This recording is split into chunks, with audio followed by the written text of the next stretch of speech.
I'm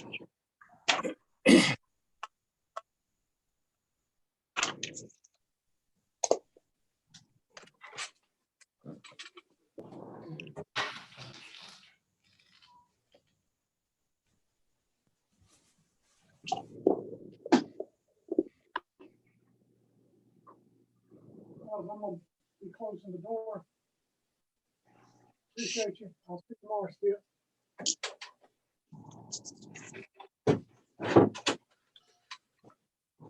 Good afternoon, everyone. It's 4:30. We'll begin our April 4th meeting at 4:30. And glad to have each one of you join us in. And at this time, I'd like to call the roll. And I'll start with myself, Bobby Kilgore, present. Lynn Kazire. Present. Salute Anthony. Present. Franco McGee. Franco McGee. Present. Angela James. Present. Marion Holloway. Present. Brady Gordon. Yes, sir.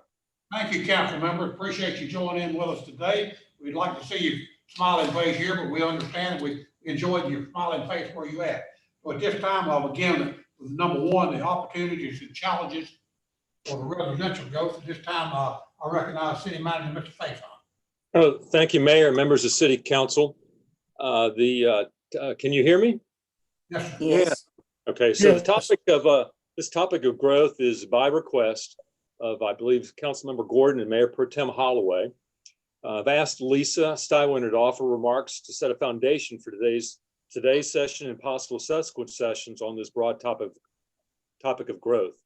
As members may recall, the city recently completed a approximately 18-month initiative to develop a land use and transportation plan, and is now in the midst of developing and rewriting a unified development ordinance. So thus, the interest for today's session and subsequent sessions and the content of those sessions really depends on the direction that you take today and advise us for the possibility of a future session if one is needed or desired. And with that, I'd like to invite Lisa to open up her remarks on the topic of growth. Hey, good afternoon, everyone. Lisa Stywinter here, Director of Planning and Development. I'm grateful to see that everyone is safe and well. Once again, the council has requested to consider and discuss residential growth.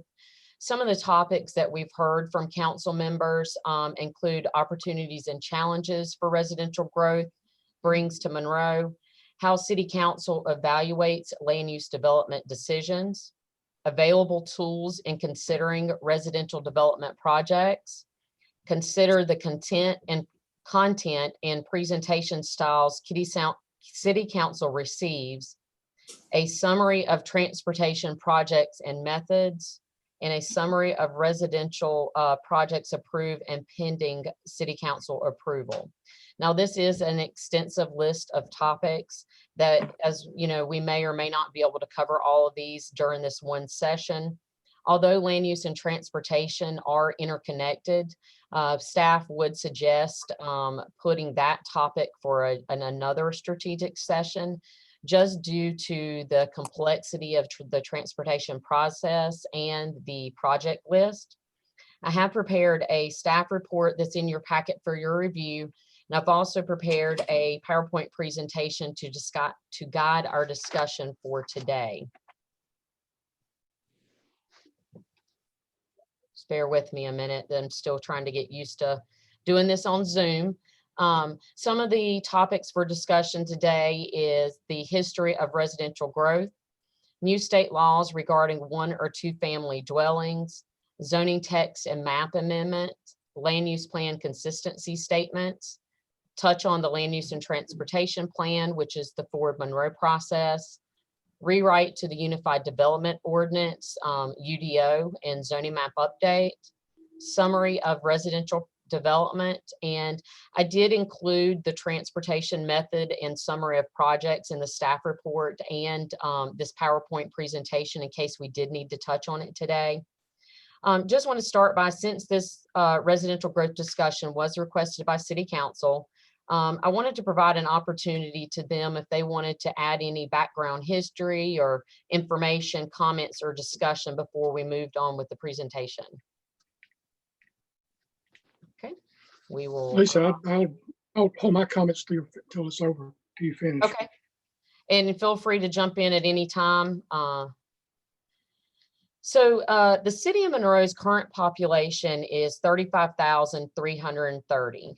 We are the county seat of Union County. According to the North Carolina Office of Budget Management, Monroe only grew 7.7% from 2010 to 2018. As many of you recall, there are 14 municipalities that make up Union County. We ranked 11 in growth in those 8 years. Why did Monroe only grow the 7.7% in 8 years? Some of the reasons may have been, we didn't have any new residential subdivisions from the year 2007 to 2015. This was the same time as there was a downturn in the economy. And then also within our land use plan then, before our newly adopted one, our density was limited at no greater than 2 units per acre. Some would say the school districts, and then also that we were in competition amongst the municipalities that abutted Mecklenburg County. Some potential challenges with limited growth. There are a few of them, but of course, this is not an extensive list, but of course that results in reduced sales and property tax revenue. Existing commercial businesses start to close their door. If you have no new rooftops, you certainly don't receive any new commercial development. And it also could potentially, if there's no new customers, it could result in utility rates being increased.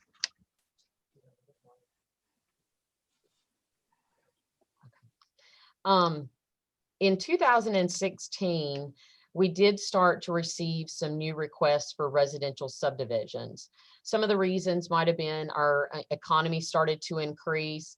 The Monroe Bypass opened in November 2018, which basically increased the mobility and capacity in the US 74 corridor and allowed regional travel, but at the same time maintain access to properties along US 74.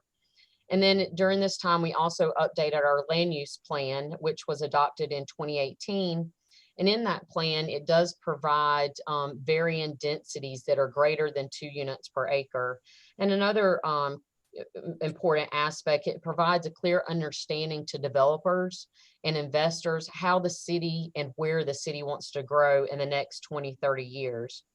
And of course, one asset that we have is we're a full service city. We have water and sewer, we have our own electric and gas, golf course, airport, historic downtown, park and greenways, and industrial corporate center. So we are we're ripe for growth. Also, I believe that, since the western part of the county has experienced tremendous growth, it's our turn to grow now, and we're starting to see some of that. One common theme that was identified in the public involvement process for Forward Monroe is that some people embrace growth while others are apprehensive, but most everyone within that public involvement agreed that the city needs to prepare for growth accordingly. Over the last several years, local government's ability to enforce certain standards for 1 and 2 family dwellings have changed. In 2015, there was a revision. We no longer can enforce building design elements for 1 or 2 family dwellings. Some of those include the type or style of exterior materials, the location or architectural styling of windows and doors, including garage doors. Another recent revision was in 2019. The zoning ordinance, within our zoning ordinance, we can no longer require a minimum square feet for 1 and 2 family dwellings. Both of these revisions apply to infill residential development and by right subdivisions. For instance, if I was a developer and I wanted to develop a subdivision in a R20 zoning district, a low density zoning district, I would not be required or enforced to provide a specific exterior material, or I could provide whatever square feet that I chose for the 1 or 2 family dwellings. Zoning text and map amendments, your conditional district rezonings. The conditional district rezonings are the processes that are being brought before you for all the recent subdivisions. All of them are zoning text and map amendments or conditional districts. A conditional district rezoning is a voluntary process that is mutually agreed upon between the applicant and the city. The conditional district is a site-specific district. Basically, you're creating your own set of ordinance standards and uses for that particular property. So some reasons that developers choose to go through this process is they want a higher density than what you can do in an R20 zoning district, or they want lower lot sizes. Conditional districts, like I mentioned, allows for the applicant to request deviations from the ordinance, or allows the applicant or the city to place conditions on the project that exceed the ordinance requirements, the density, allowed uses, the site layout. A condition may be proposed by the applicant, a staff member, or a city council member, but both must be accepted by the applicant and city council. Your land use plan consistency statement, and all of you are familiar with these statements. They're part of each staff report and each conditional district project that comes before you at each council meeting. And basically it's a requirement by state law that all zoning be undertaken in accordance with your land use plan. State law mandates that all zoning and text map amendments include a land use consistency statement. Basically, that describes how the amendment or the project is consistent or inconsistent with your relevant policies and maps within your land use plan.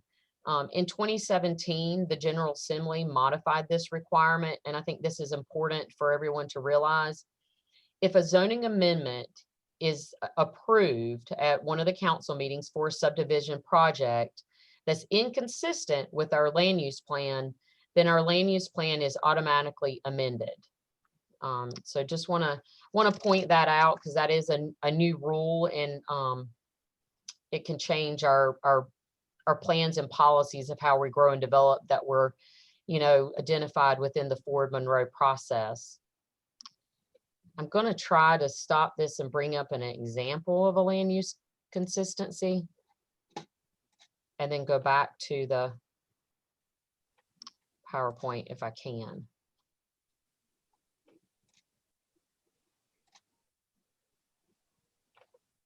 Are y'all seeing that on the screen? Yep. Okay. So on your screen, you can see an example of a land use plan consistency statement. This was for one of the recent projects that came before City Council. And basically that project was located within a character area, the suburban character area within the land use plan. While residential uses typically take the form of neighborhoods with uniform housing types and densities, a mix of housing types and lot sizes is preferred in the suburban location. The density for the suburban residential is 2 to 4 units. So this basically is your land use consistency statement, and it explains whether that project is either consistent or inconsistent with your policies in your land use plan. And it also states whether it's a reasonable use for that area. Just because it's consistent, it may not be a reasonable use for the surrounding area due to negative impacts it may have on that area.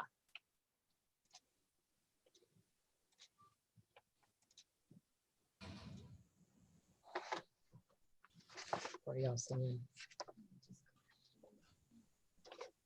Sorry. Okay. Let's see, now we are on the land use and transportation plan. I'm not going to touch on this much. It is your Ford Monroe process that a lot of you are familiar with. Ford Monroe is the city's blueprint for development. It's our growth strategy and our foundation for which future land use and transportation decisions are based. This was a community-driven process. It was adopted in April 2018, and the plan is utilized for land development decisions by city council, staff, business, and the development community. This is the future land use map.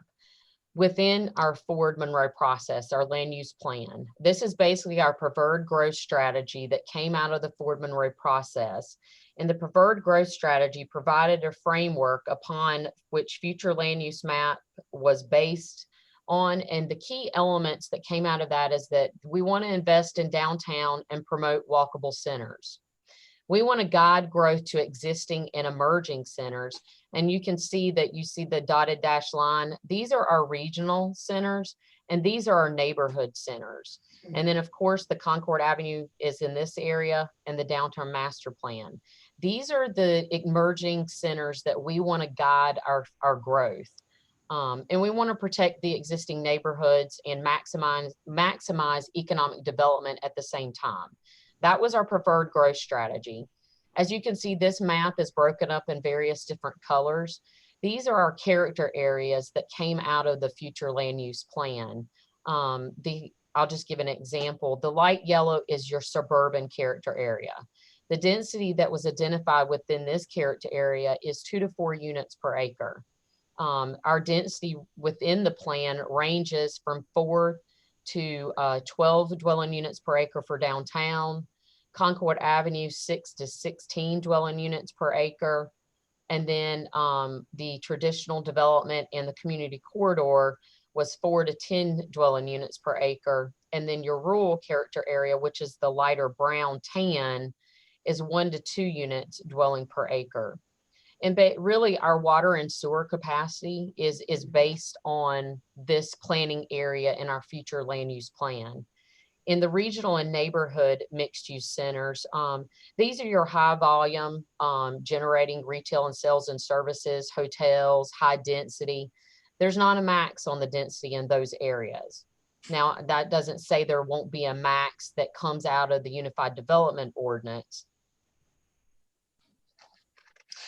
So there's been a lot of discussion on density lately. So what planning staff wanted to do, we did conduct research on density of other municipalities and their density ranges to determine how Monroe compared in density.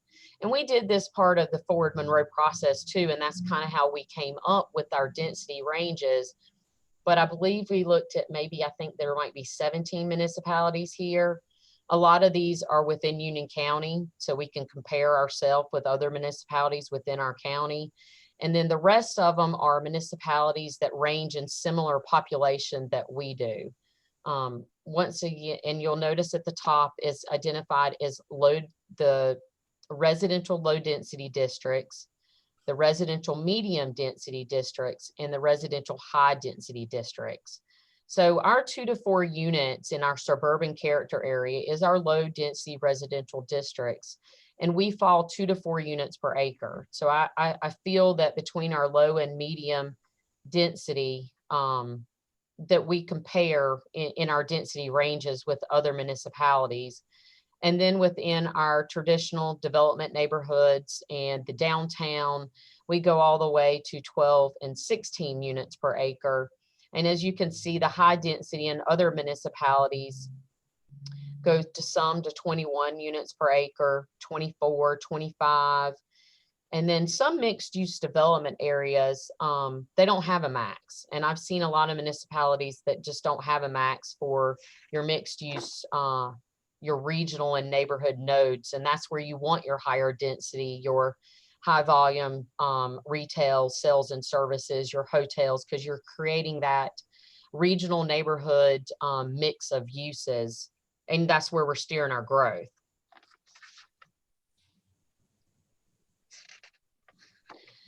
The rewrite of the Unified Development Ordinance and zoning map, this was an action item that was identified in the Ford Monroe process. It was an item identified to be implemented within the next 2 to 4 years. So that is the process. It's called, we've branded it as our zoning map. And our goal is to develop a clear and user-friendly UDO that is consistent with our land use plan. It's basically our tool of how we implement that vision within the land use plan. It spells out our ordinance requirements. It will provide additional density requirements, site plan requirements, So basically the new UDO is the main tool to implement our land use plan and respond to the community values and goals that were identified in Ford Monroe. And staff believes with the updated land use plan and the rewrite of the Unified Development Ordinance, both of these are tools for the city and council to utilize in reviewing our land use development proposals that are coming before us. Just want to touch on the summary of residential development that we've been experiencing. This goes back to 2016 because, as I mentioned before, we didn't see any residential development between 2007 and 2015. This just briefly summarizes it, and I do have an Excel spreadsheet that goes in more detail that we can bring up as we discuss these items. So as of right now, we have 25 new residential project requests since 2016. 7 out of the 15 have been annexed. Well, we've had 15 approved, and 7 out of those 15 were annexations.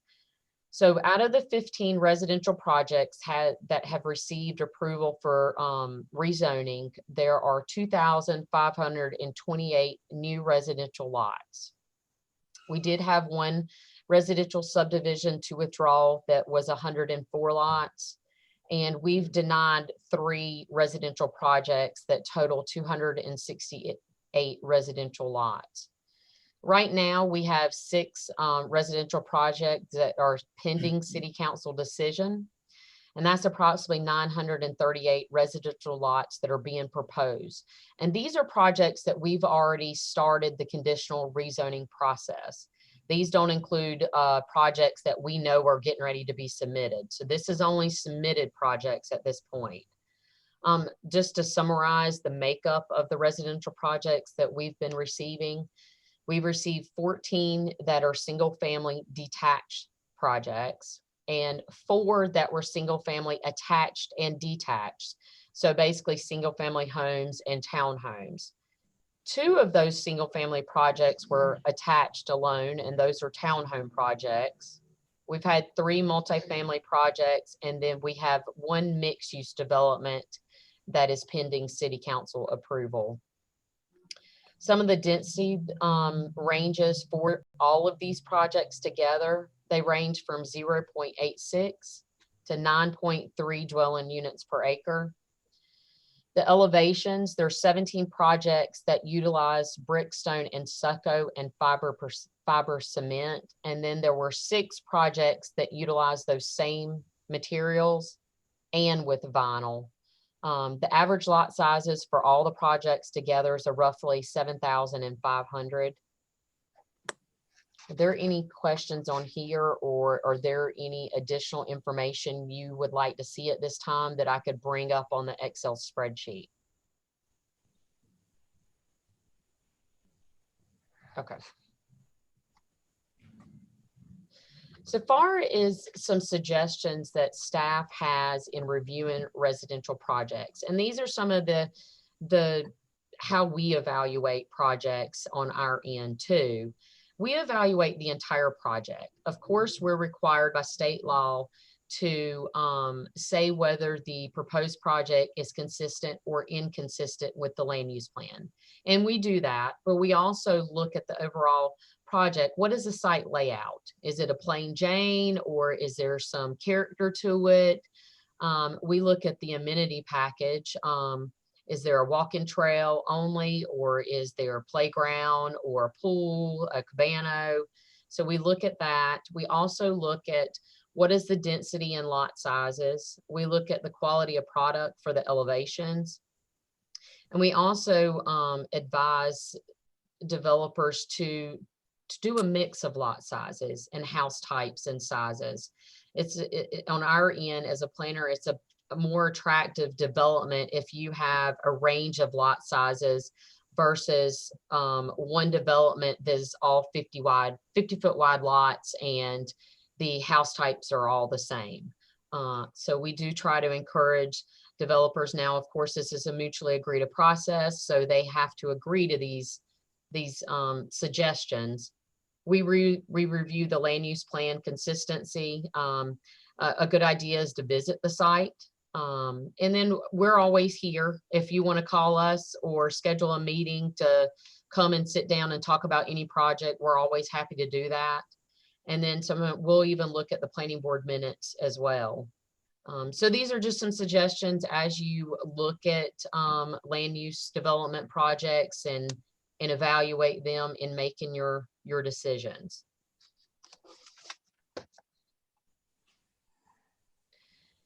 That is all I have for the residential growth portion.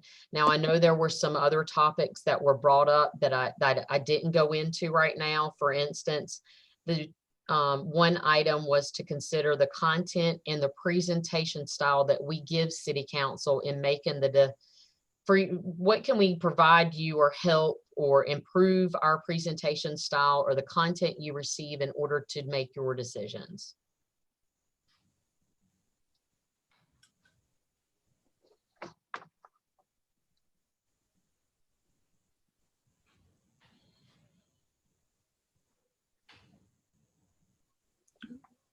Was that a question, Lisa?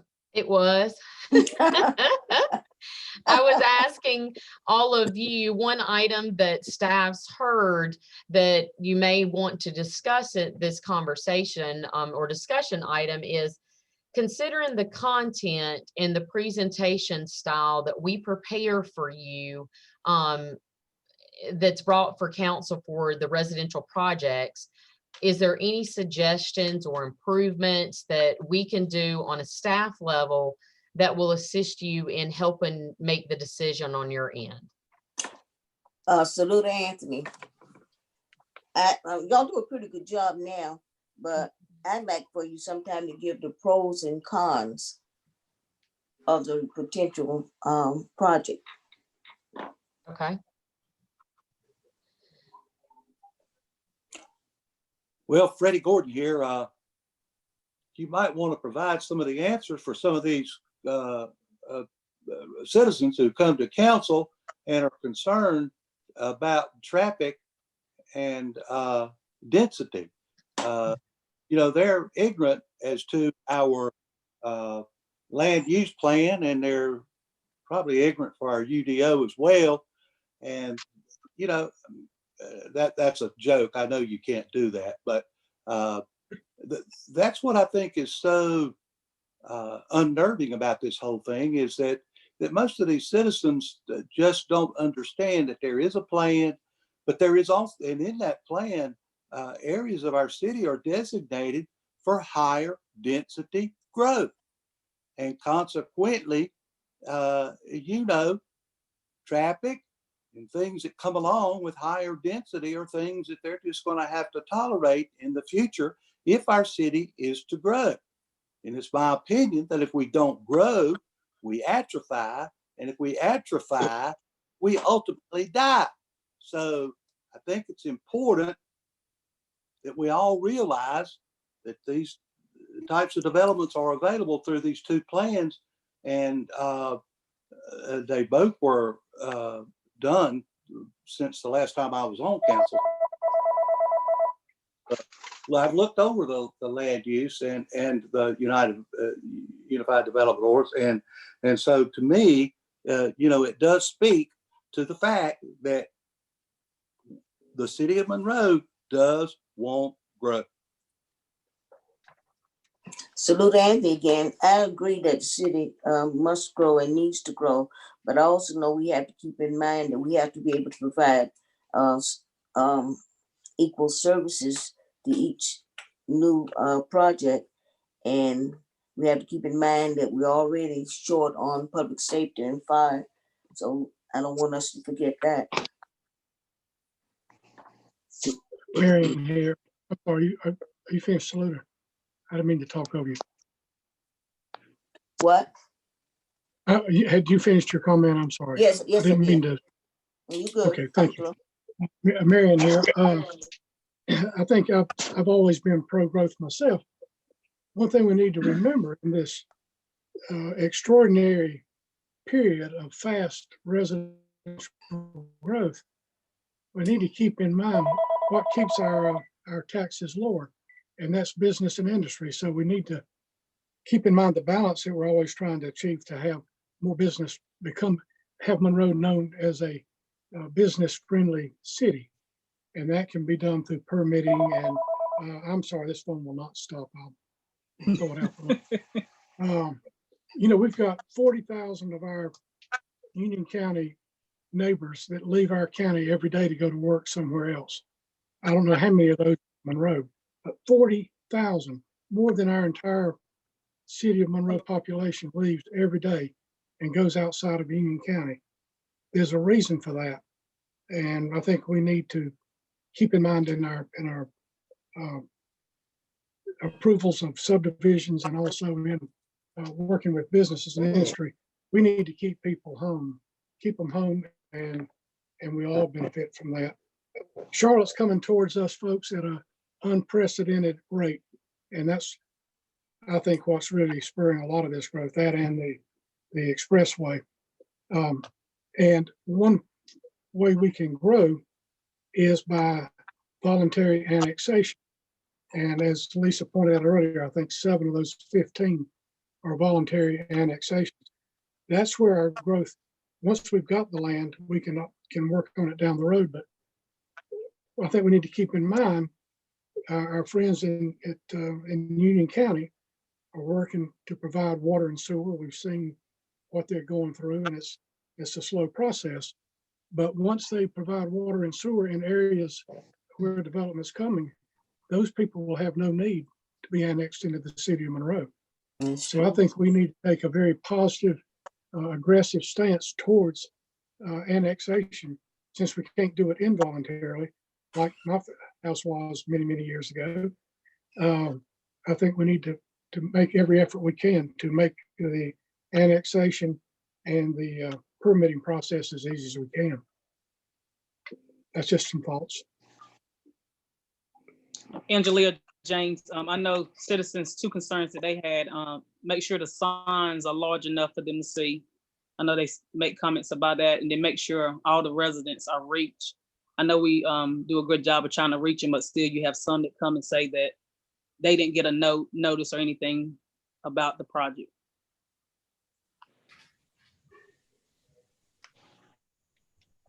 You're talking about on annexations and Angela and rezoning. Holloway here, I'm sorry. Yes, that's correct. I believe You he's know, we speaking actually of do our. more than what the state. Go ahead, I'm sorry. No, I'm sorry. I didn't mean, Councilmember James is speaking of the state law public notification aspects of every rezoning.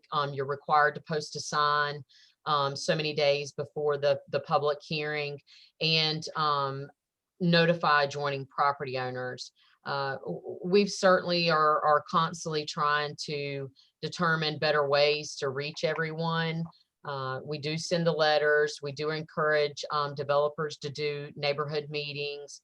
Of course, we meet the state law and notify adjoining property owners, and we always go above and beyond the requirement. But we can brainstorm in-house amongst ourselves to determine, are there other ways that we can improve that?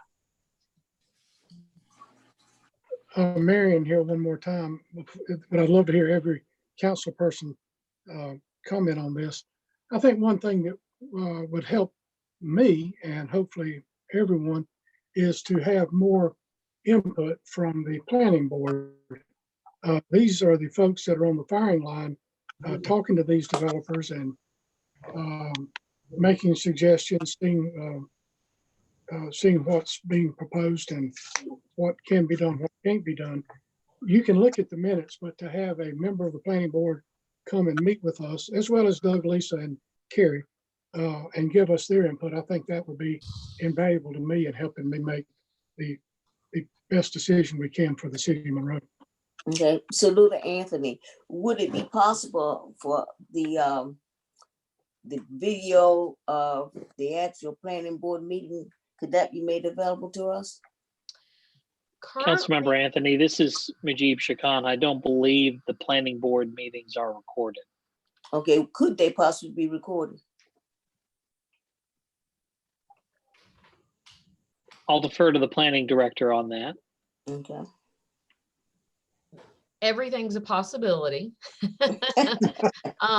Currently, Atta city girl. council is the only board that is recorded, and that takes a collaborative effort amongst information technology and the public information director, tourism. So it is a collaborative effort. We certainly could explore those possibilities. I believe they've been explored in the past. Mhm. It may take some more time and effort amongst staff to determine how that may Mhm. help, may work. Okay, salute Anthony again to make it a little less cumbersome. Just perhaps the residential projects that are coming forth, and perhaps not all of the planning board meetings.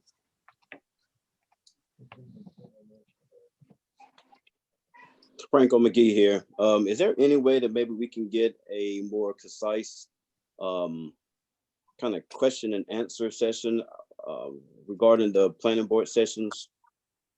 Maybe that would help us to make better decisions. I do agree with Freddie that we do need to make sure that we are making accommodations for residential development that's coming to our city.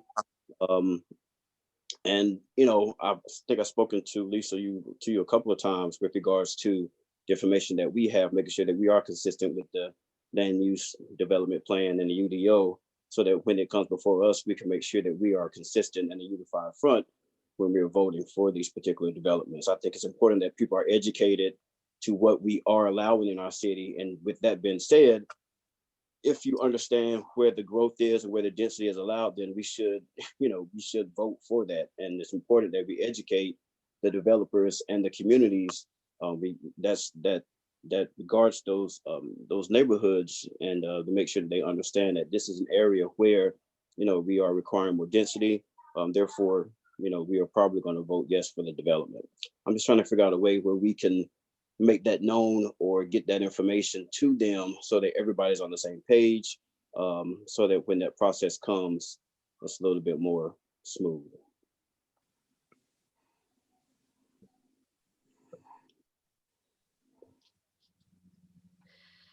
I do know that we have within our packets that are provided to council for each project, some new items that we have started including are an attachment for the planning board minutes. Now I know that those are lengthy.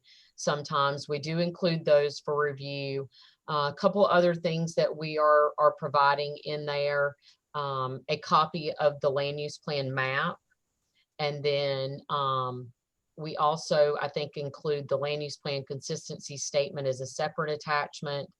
And then we include a copy of the adjoining property owner map showing what properties were required to be notified per state law and where we mailed those notifications outside that 150 feet. We usually always go above and beyond that. So those are a few things that we've revised lately to try to improve. All of these are good suggestions, and we will continue to try to improve our delivery of projects and educate citizens on the processes and our plans. Franco McGee again. I'm just trying to think of the questions that we typically have during that process. I know traffic always comes up, density always comes up, and the point of contact always comes up if the neighbors are notified during this process. And so maybe those can be a couple of the things that are pointed out, maybe bullet pointed at the top of our presentation, so that we can have that, so that it can help us to make our decisions a little bit easier. But you guys do a great job presenting.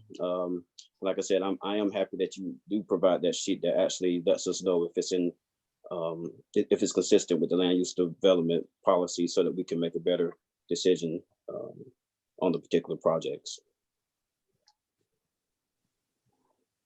And I do think, I know the transportation item was a topic for discussion. And I do think it's important that we may have that in the future, because the transportation, the process is very complex.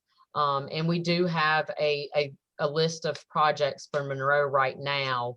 All the projects are delayed due to various different reasons. But I think it would be beneficial to have that at a separate strategic session so we can go through the transportation process at the regional level. And that's basically how we receive our federal funds. And we have to compete for projects. And it may be a good education session for the public to hear and see as well.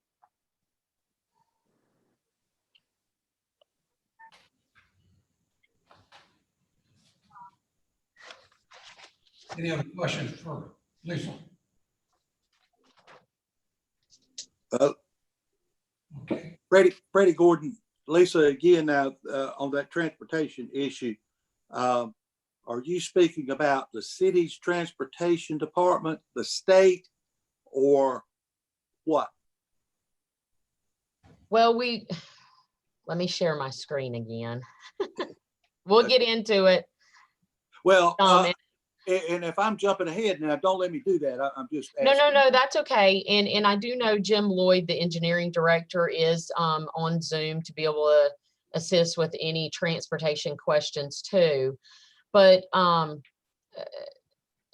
nuts and bolts is the city is considered an urbanized area. And under federal and state law, we're required to operate all of our transportation planning process under the umbrella of the Charlotte Regional Transportation Planning Organization. Basically throughout time, they became the urbanized area because they were over 50,000 in population. The federal and state law requires that all urbanized area establish a comprehensive transportation plan that in order to receive or qualify for federal funds. We fall within that urbanized area. So all of our transportation planning projects that are to receive federal funds has to compete and fall within the Charlotte Regional Transportation Planning Organization. And we became part of that organization in 2000. Some of the Charlotte Regional Transportation Planning Organizations, or their responsibilities within this organization, is a comprehensive transportation plan was developed and adopted. And basically that's a collaborative process amongst citizens and cities that envisions the future transportation needs for the next 50 years. So if we are to take a project and move it through the pipeline, it has to be within this comprehensive transportation plan first. All of our future transportation wish list, if you would say, is in that comprehensive transportation plan for the region. Once it's in that plan, that project, if one rises to the top, and we have our own local ranking system to identify whether projects move forward or not. And we had the transportation committee that those projects would come before as well. And it would be a decision amongst that committee of which projects move forward. The next step in the process is your metropolitan transportation plan. That is a plan that's required to be developed and adopted, and that outlines your goals and objectives for transportation related issues and impacts for a 20-year horizon. And it's also federally mandated and complies with statewide requirements and the Charlotte Regional Transportation regulations. And those are issued under the U.S. Department of Transportation. This is updated every 4 years and is financially constrained. That's a recent change that was passed down from the federal mandates.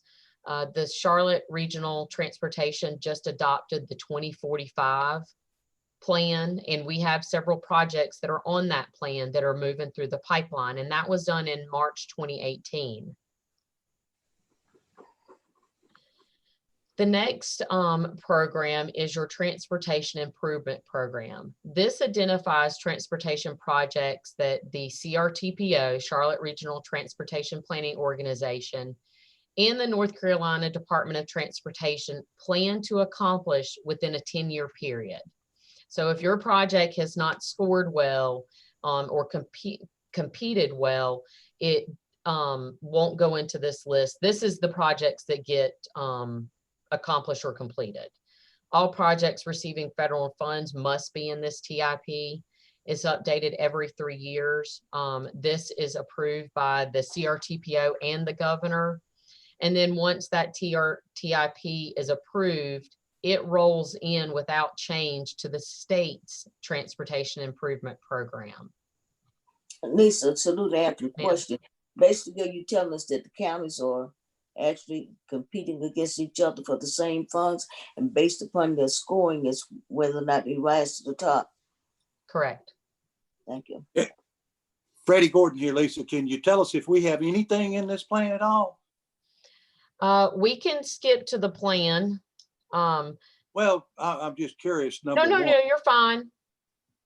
So I can't see it. This is the 2045 Metropolitan Transportation Plan. Now, this is not the Transportation Improvement Program. Well, some of these projects I think are within that TIP.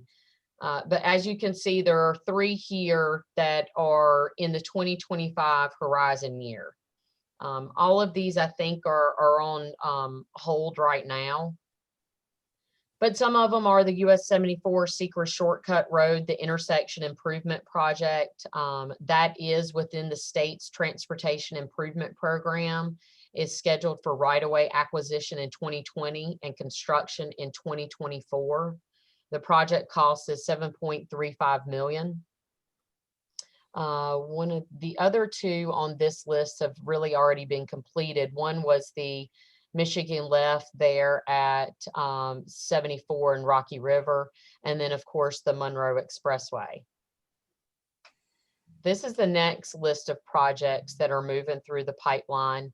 One is the US 601 widening project, where you would go from US 74 to the interchange along the bypass, and you would widen from 2 lanes to 4 lanes with bike lanes and sidewalks.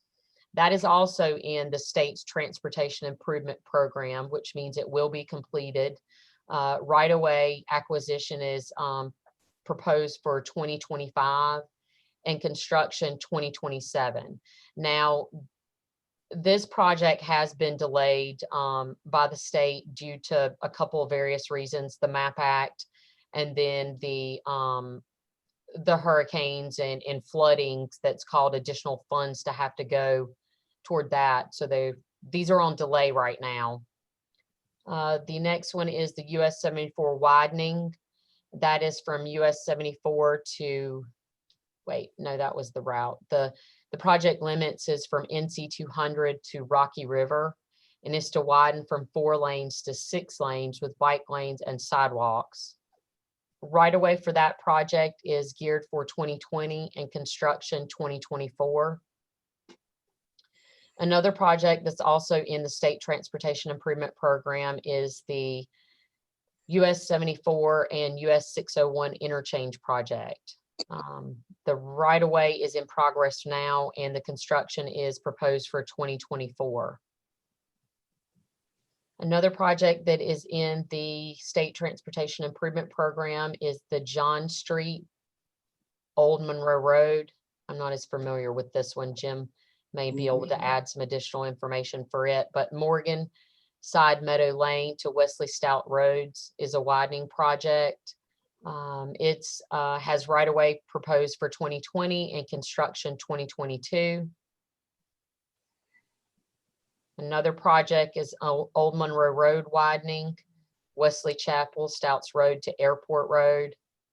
And then the last project on the 2035 horizon year is the Charlotte Avenue, which is the project limits is from Seymour Street to Dickerson Boulevard. That is also a widening project to 4 lanes with bike lanes and sidewalks. And I believe it includes the intersection at Dickerson Boulevard and 200 for some improvements. Right away is proposed for 2022 and construction for 2025. And this is the 2045 horizon year. And these are projects that are moving also moving through the pipeline, but they haven't elevated or scored or competed well enough to make it into the transportation improvement program. Are there any questions on any of those? Mm. I have a transportation question, Lisa, projects? Anthony. Realistically, though, will the COVID-19 pandemic have an adverse effect on some of the potential timelines? I would suspect it probably will. I believe it's going to have an impact on a variety of different timelines and Mhm. projects. And so I don't see how the road projects would be any different. Okay, thank you. Freddie Gordon here. So if everyone would notice that, you know, most all of our projects are really based on Highway 74. Here on the 45 plan, you see you've got a Morgan Mill Road widening out there to the connector, which would take us out to this project we've got, you know, one of somewhat related to this project we got tonight. But, you know, that's already off now to 2045. And as Lisa said, as Saluda says, you know, there's so many things that are coming into play now with the lower taxes and input. I mean, all these projects are going to be way, way off. I just, you know, you'll start looking down the road 25 years. And while if the irons still stay hot on this development that we're seeing, which that may be unlikely, don't get me wrong. I don't see how we could put those projects off for 25 years, waiting for the state to, you know, come to our help. You know, you just have to learn to deal with traffic and find your way around it as best suits you and to go on. If we're going to grow some of these streets, you know, there's nothing on here for Secret Shortcut, for instance. Well, you know how many plans we've got proposed in that area. And as Marion has already stated, it's all driven by the expressway, you know, which is already completed. So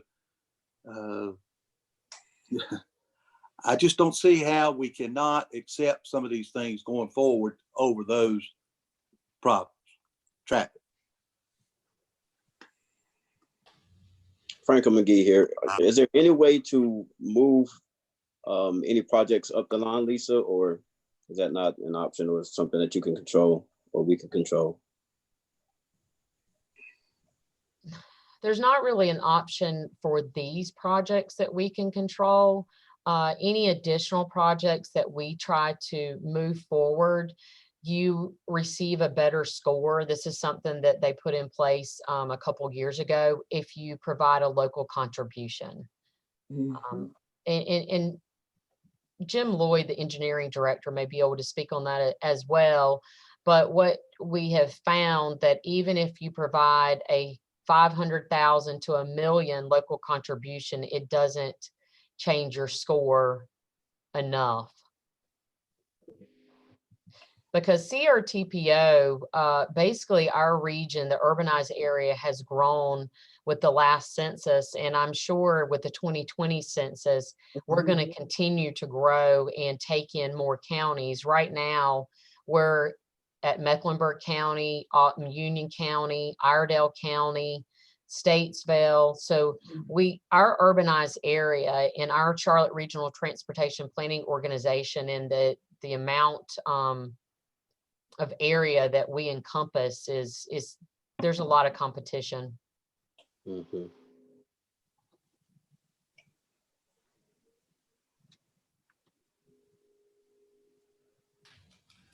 Council, have any more questions?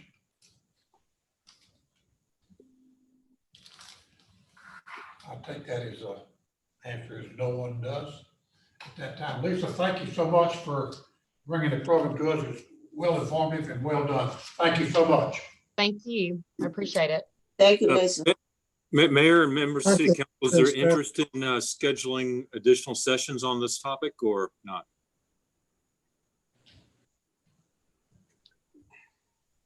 Council member? Marion, here, I Salute Anthony. Go ahead, go ahead. we've over, and why don't we just monitor how it goes for the next several months, and we'll schedule more if we feel like we need it.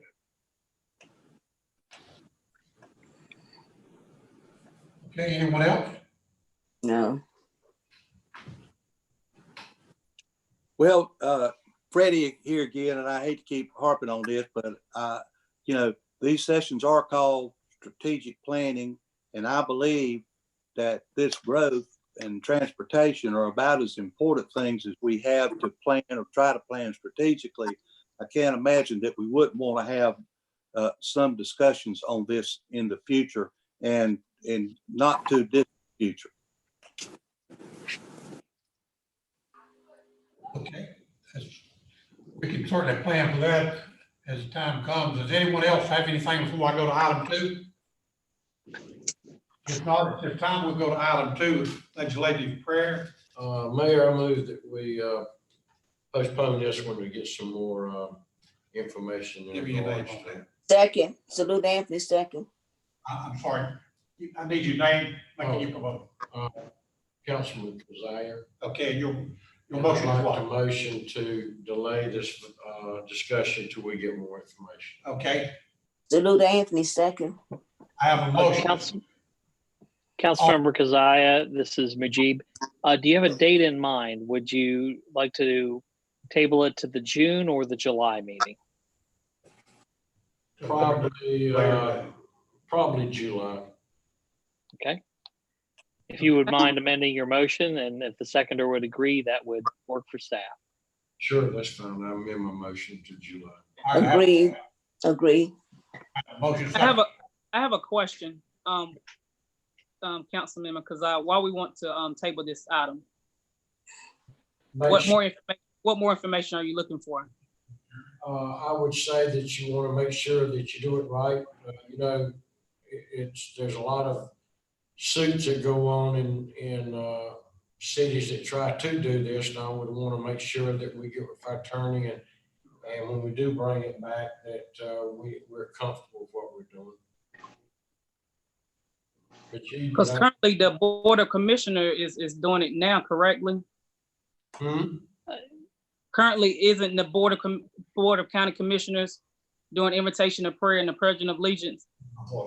Councilmember James, you are correct that they are. However, I've not monitored how they're doing it, and given some of the other actions of the Board of County Commissioners, I have concerns whether or not it's being done in a manner that is constitutional. Okay. Any other discussion? I have a motion by Mr. Kazar, I have a second by Ms. Anthony, Councilmember Anthony. All in favor? Actually, Mayor, you need to have a roll call vote for this, Mayor. Have the name, please, yes, for roll call. Okay, Keziah, yes. Kazar is yes, Ms. Anthony was yes, Councilman McGee, Councilman McGee, yes. yes. Councilman James, Yes. Councilman Gordon, Yes. Councilman Holloway. Councilman Holloway, Yes, Mayor Kilgore, yes. So that will pass unanimously and come back up, I believe it was in July. Is anything else? Anyone got anything before we adjourn?